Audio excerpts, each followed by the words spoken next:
जय हिंद दोस्तों, मेरा नाम अरुण सिंह।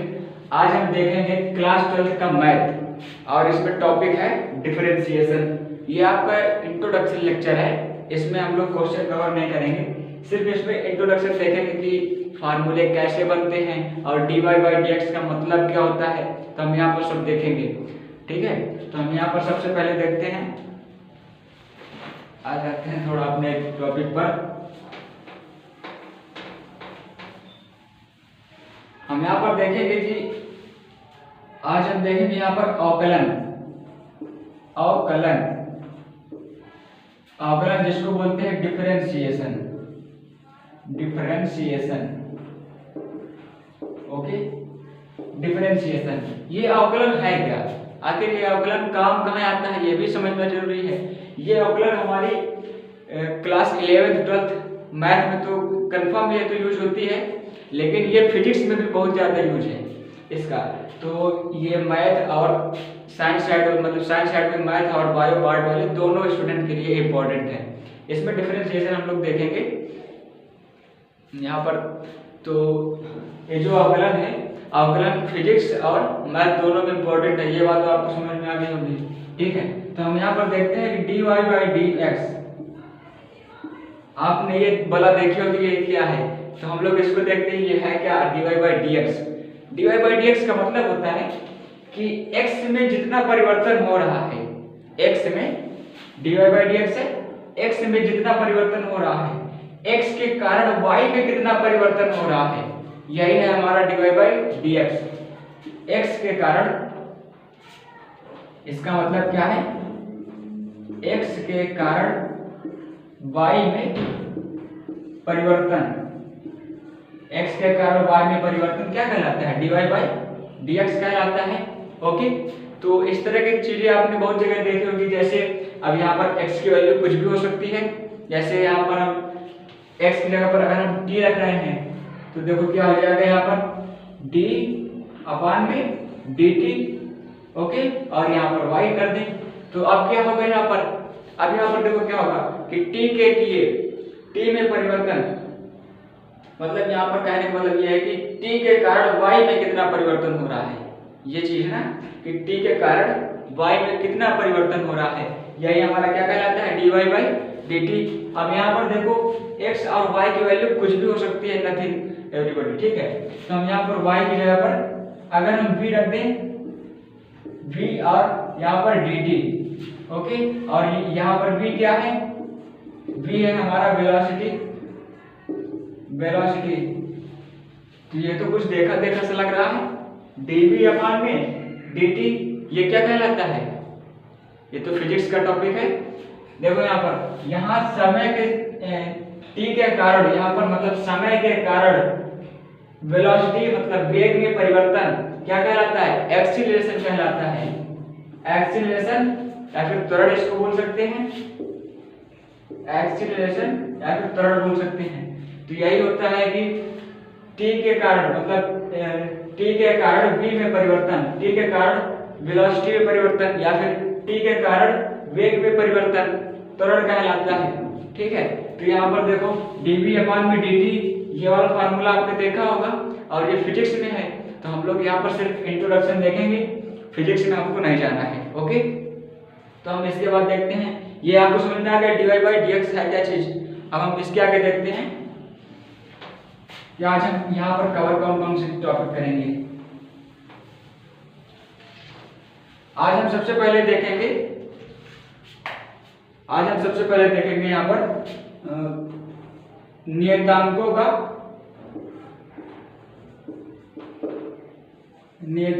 का अवकलन। नियतांक क्या होते हैं, कोई चीज कांस्टेंट होती है तो कांस्टेंट को क्या बोलते हैं, नियतांक, कांस्टेंट।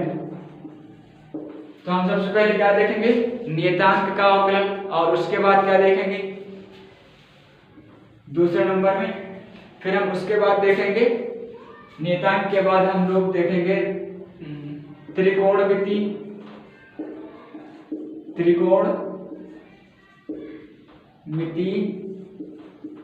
अनुपातों का अवकलन देखेंगे।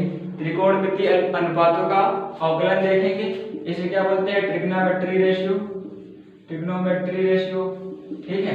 और उसके बाद हम लोग देखेंगे बहुपद। उसके बाद क्या देखेंगे? बहुपद, जिसको बोलते हैं पॉलिनोमियल। ओके, तो यहाँ पर सबसे पहले देखेंगे नियतांक, और उसके बाद बहुपद, और उसके बाद त्रिकोणमिति देखेंगे, और उसके बाद हम लोग देखेंगे चौथे नंबर में लॉग वाले क्वेश्चन, जिसको बोलते हैं लघुगणकीय फलन। जिसमें लॉग आते हैं, ओके, जिसमें लॉग आते हैं उसे क्या बोलते हैं? लघुगणकीय फलन। उसके बाद हम क्या कवर करने वाले हैं? पांचवें नंबर में हम लोग कवर करेंगे लघुगणकीय हो गया। फिर हम उसके बाद देखेंगे f और x का मल्टीप्लाई, मतलब यहाँ पर फंक्शन a और फंक्शन f और फंक्शन g, अगर कोई दो मल्टीप्लाई में है तो उनका डिफरेंशिएशन कैसे करते हैं उनको देखेंगे। फिर छठवें नंबर पे देखेंगे अगर यही दोनों फंक्शन डिवाइड में होते तब ये इनको हम कैसे सॉल्व करेंगे। ये आज हम इतने टॉपिक कवर करने वाले हैं। ओके, तो हम यहाँ पर सबसे पहले हम आ जाते हैं नियतांकों का अवकलन। ओके, हम यहाँ पर आते हैं नियतांकों का अवकलन।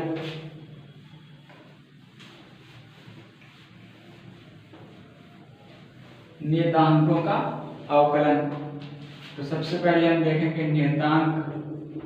तो आपको ये नियतांक तो पता ही होगा कि नियतांक होता क्या है?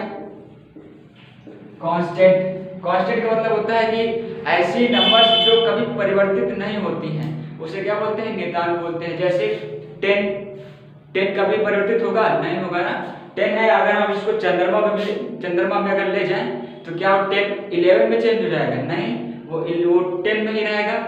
और इसी प्रकार 2 है या फिर 3 है, कुछ भी है अगर, तो हम उसको अगर कहीं दूसरी जगह ले जाएंगे तो क्या उसकी वैल्यू चेंज हो जाएगी? नहीं होगी ना। यही हमारा कांस्टेंट। जैसे यहाँ पर कांस्टेंट है हमारे 2 है, और 2 का हम डिफरेंशिएशन कर रहे हैं। 2 का हम क्या कर रहे हैं? डिफरेंशिएशन कर रहे हैं, और वो भी किसके सापेक्ष? x के सापेक्ष। तो कमेंट करके बताइए, वीडियो को पॉज कीजिए और इसको बताइए कि इसका अवकलन कितना आएगा जिसको आता हो, अदरवाइज हम तो बता ही रहे हैं। ओके, तो यहाँ पर देखो 2 क्या है हमारे पास? कांस्टेंट है, और यहाँ पर हम किसके सापेक्ष कर रहे हैं? यहाँ पर x के सापेक्ष। तो इसका हमेशा याद रखना कि अगर कोई अचर नंबर है, अचर मतलब यहाँ पर अगर कोई कांस्टेंट है तो कांस्टेंट का डिफरेंशिएशन हमेशा 0 होता है, 0। ओके, कांस्टेंट का डिफरेंशिएशन हमेशा क्या होता है? 0 होता है। अब ये क्या होता है? ये क्या होता है इसको भी तो पता होना जरूरी है।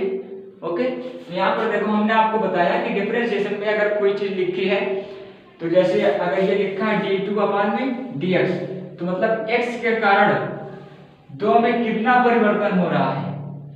x के कारण 2 में कितना परिवर्तन हो रहा है, यही तो हमारा डिफरेंशिएशन है। अब यहाँ पर देखो x के कारण यहाँ पर 2 में कुछ परिवर्तन होगा? नहीं होगा ना, क्योंकि यहाँ पर 2 है, 2 ऑलरेडी एक नंबर है। 2 से 3 नहीं हो सकता है, 2 से 4 नहीं हो सकता है, 2 से 1 नहीं हो सकता है, क्योंकि अब इसका परिवर्तन कभी हो ही नहीं सकता, और ये बात गलत है। तो इसलिए इसका डिफरेंशिएशन 0 है। ओके, यहाँ पर x के कारण 2 में परिवर्तन हो ही नहीं सकता, इसलिए इसका आंसर क्या आएगा? 0 आएगा। और कुछ लोग ऐसे भी बताते हैं, जैसे यहाँ पर d2/dx है, तो कहते हैं कि x के 2 के साइड में हम x की पावर 0 लिख सकते हैं, क्योंकि x की पावर 0 का मान 1 होता है। और उसके बाद इसको सॉल्व करते हैं तो क्या होता है? यहाँ पर देखो 2 आ जाएगा इधर बेस में, और x की पावर 0 का अवकलन करेंगे तो 0 आ जाएगा इधर बेस में, और x की पावर में से 0 में से 1 माइनस हो जाएगा, और इस 0 के कारण सब कुछ क्या हो जाएगा? 0 हो जाएगा। तो हमको सब ये सब चीज नहीं देखना है, हमको सिर्फ ये बात याद रखना है हमेशा कि अगर कोई अचर नंबर है तो अचर नंबर का या फिर कांस्टेंट नंबर का हमेशा डिफरेंशिएशन 0 होता है। ओके, अब हम आगे आते हैं।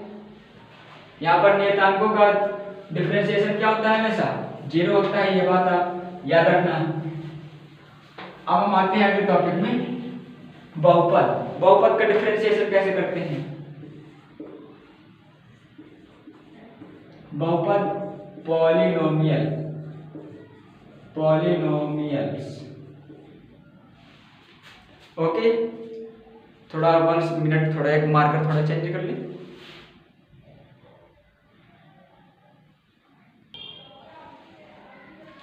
हाँ, अब हम आगे देखते हैं यहाँ पर बहुपद का पॉलिनोमियल्स का डिफरेंशिएशन हम लोग कैसे करते हैं। तो बहुपद आपको पता होगा कि अगर कोई संख्या कुछ ऐसे लिखी हुई है, तो ये क्या कहलाता है, ये कहलाता है हमारे पास बहुपद। ओके, और इसी का डिफरेंशिएशन करना है तो हम इसके पहले एक फार्मूला देख लेते हैं कि x की पावर n का फार्मूला क्या होता है। यहाँ पर नहीं दिखाई देगा और लिख रहे हैं कि x की पावर n का अगर हम डिफरेंशिएशन करते हैं, ओके, अगर हम x की पावर n का डिफरेंशिएशन x के रिस्पेक्ट में करना है तो इसका डिफरेंशिएशन क्या होता है। यहाँ पर जो एक पावर में लगी है n आ जाता है इधर बेस में, और x की पावर में से n में से एक माइनस हो जाता है। ओके, आपको ये आप याद रखना है। और यार यहाँ पर n कुछ भी हो सकता है, n equals to real number, ठीक है। यहाँ पर n क्या हो सकता है, कोई भी रियल नंबर हो सकता है। अब हम आगे देखते हैं। अब इस क्वेश्चन में हमको x की पावर n का फार्मूला लगाना है सिर्फ, और कुछ भी नहीं लगाना। अब यहाँ पर देखो, अगर आप इसको मान लेते हैं कि ये कोई एक y है या फिर कोई फंक्शन है, y की जगह पर आप कुछ भी मान सकते हो, फंक्शन मान सकते हो, ये कोई फंक्शन f(x) है। अगर हम इसको x के सापेक्ष अगर हम डिफरेंशिएट करें तब क्या होगा, differentiation with respect to x, differentiation with respect to x, मतलब यहाँ पर कहने का मतलब है कि x के सापेक्ष इसका अवकलन करने पर तब क्या होगा, जब हम इसका अवकलन करेंगे f(x) का, ये हो जाएगा d/dx of f(x) equals to, फिर उसके बाद हम x की पावर 3 का डिफरेंशिएशन करेंगे, वो भी x के सापेक्ष, मतलब इस पूरे का हमको d/dx के सापेक्ष अवकलन करना है। x³ है -2x² प्लस 5x प्लस में 7। ओके, अब यहाँ पर एक बात आपको ये भी याद रखना पड़ेगा कि अगर यहाँ पर d/dx और यहाँ पर कोई पहला फंक्शन या प्लस या माइनस और यहाँ पर दूसरा फंक्शन, ओके, अगर यहाँ पर पहला फंक्शन और दूसरा फंक्शन प्लस या माइनस में लिखा है तब क्या होता है, यहाँ पर डिफरेंशिएशन जो होता है अलग अलग हो जाता है। मतलब पहले फंक्शन में डिफरेंशिएशन अलग हो जाएगा और दूसरे फंक्शन में डिफरेंशिएशन अलग हो जाएगा। ये बात आप याद रखना। अब यही रूल यहाँ पर लगा रहे हैं। यहाँ पर देखो, ये पहला फंक्शन और उसके बाद बीच में माइनस लगा है, और उसके बाद दूसरा फंक्शन प्लस लगा है, तीसरा फंक्शन प्लस लगा है और चौथा फंक्शन। तो हम इसमें भी क्या करेंगे, सभी को अलग अलग कर देंगे dy/dx। जब हम f(x) का अवकलन कराएंगे तो ये हो जाएगा f' इक्वल में, और उसके बाद x³ का हमको फिर से अब अवकलन करना पड़ेगा माइनस, और उसके बाद यहाँ पर 2 है d/dx, 2x² का अवकलन अलग से करना पड़ेगा, प्लस d/dx 5x का अवकलन करना पड़ेगा, फिर उसके बाद 7 का अवकलन d/dx। अब आगे देखो, यहाँ पर रहेगा f' इक्वल में, यहाँ पर ये देखो x की पावर n के फॉर्म का है, x की पावर n के फॉर्म का है, तो यहाँ पर देखो x की पावर n का फॉर्म, ये क्या होता है, n आ जाता है इधर बेस में और उसके बाद n में से एक माइनस हो जाता है। तो यहाँ भी वही केस है, यहाँ पर क्या होगा, x की पावर जो 3 है यहाँ पर 3 आ जाएगा बेस में और 3 में से एक माइनस हो जाएगा। ओके, अब आगे देखो, बीच में लगा माइनस लगाओ। अब एक बात ये भी याद रखना कि ये तो होता है नथिंग, इसमें कोई दिक्कत नहीं है, लेकिन अगर इसके साथ में कोई मल्टीप्लाई लगाओ, मल्टीप्लाई में कोई नंबर लगाओ, जैसे d/dx nx²,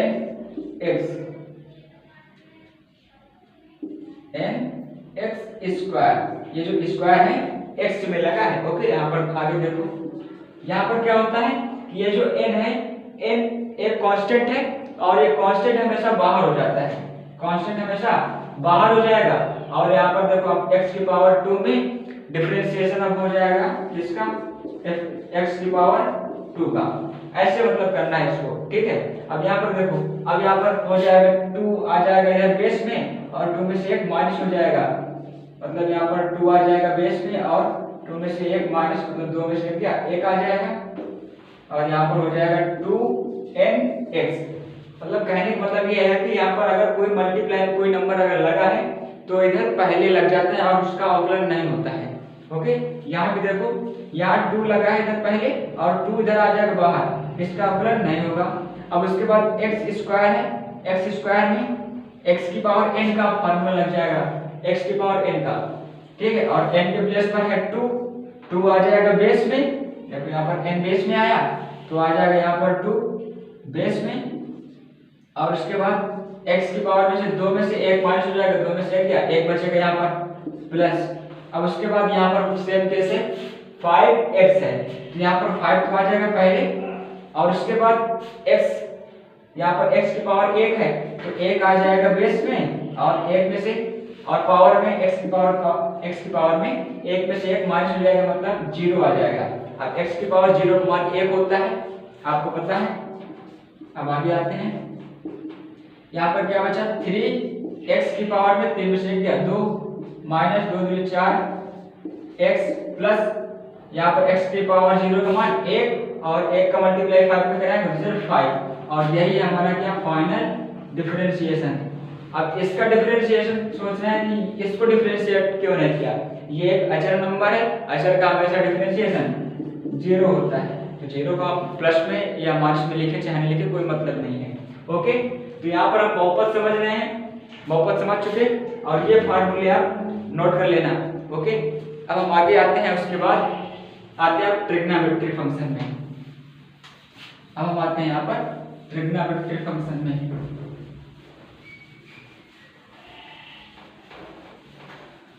trigonometry sine cos tan cot और कॉसेक इन सब के फार्मूले आपको देखना है।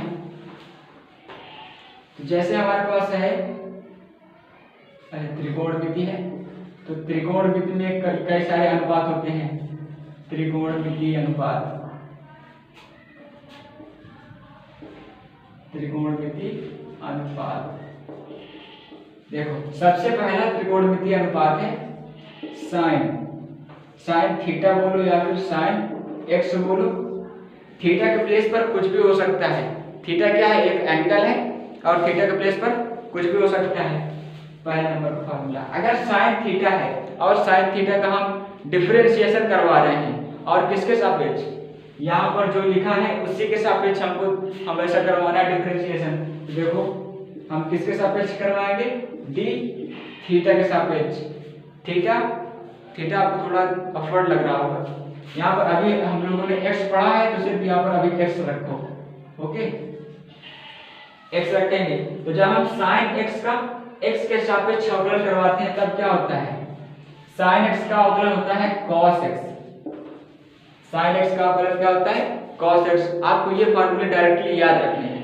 ओके, और उसके बाद दूसरा नंबर, हमने अभी साइन x का तो डिफरेंशिएशन देख लिया कि cos x होता है। अगर हम cos x का डिफरेंशिएशन करें, अगर हम cos x का डिफरेंशिएशन करें विद रिस्पेक्ट टू x, तब क्या होगा, तब ये हो जाता है माइनस से साइन x, तब ये हो जाता है माइनस से साइन x। आपको इसको भी याद रखना है। अब आगे देखो तीसरे नंबर में d अपन में dx, अब उसके बाद आता है tan x। साइन का हो गया, cos का हो गया। अगर हम tan का डिफरेंशिएशन करें कि tan x का डिफरेंशिएशन क्या होता है, किसी को पता है कमेंट करके बताइए।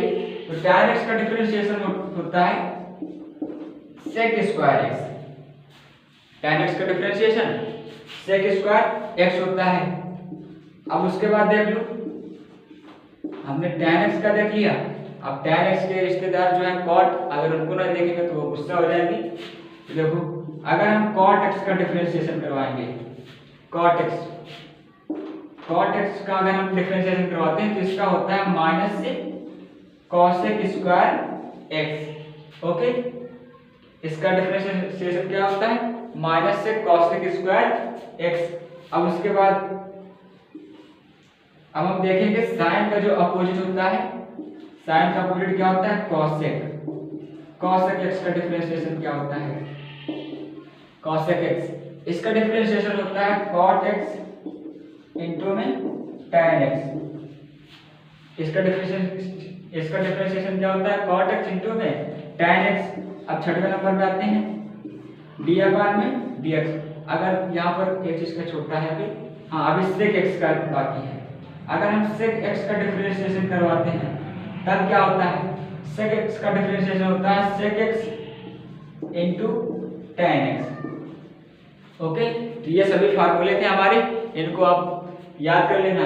तो एक बार फिर से देख लेते हैं, sin x का डिफरेंशिएशन cos x, और cos x का डिफरेंशिएशन माइनस से sin x, और उसके बाद tan x का डिफरेंशिएशन sec स्क्वायर x, और फिर उसके बाद देखते हैं cot x। cot x का होता है माइनस से cosec स्क्वायर x, और cosec x का होता है cot x इंटू में tan x, और sec x का होता है sec x इंटू में tan x।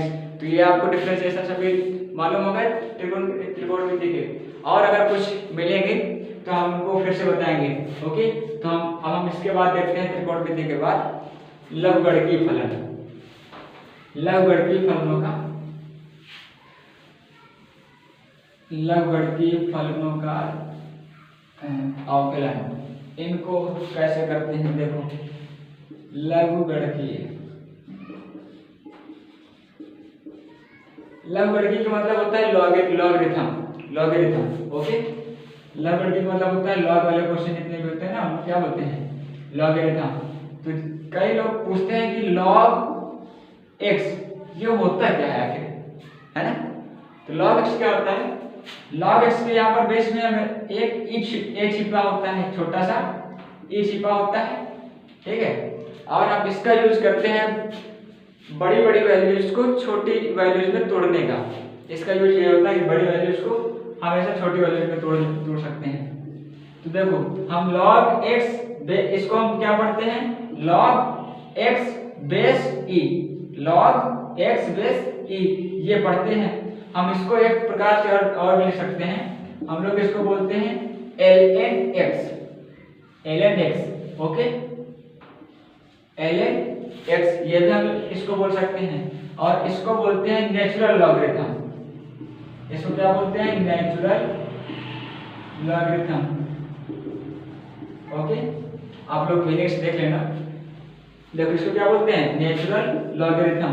तो लॉग हम लोग देख लिए कि log x बेस e क्या होता है, ln x इसके बराबर होता है।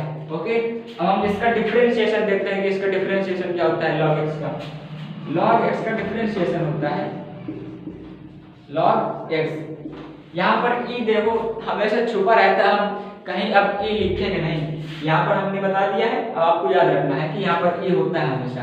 ओके, अब यहाँ पर देखो log x का डिफरेंशिएशन होता है 1 अपान में x।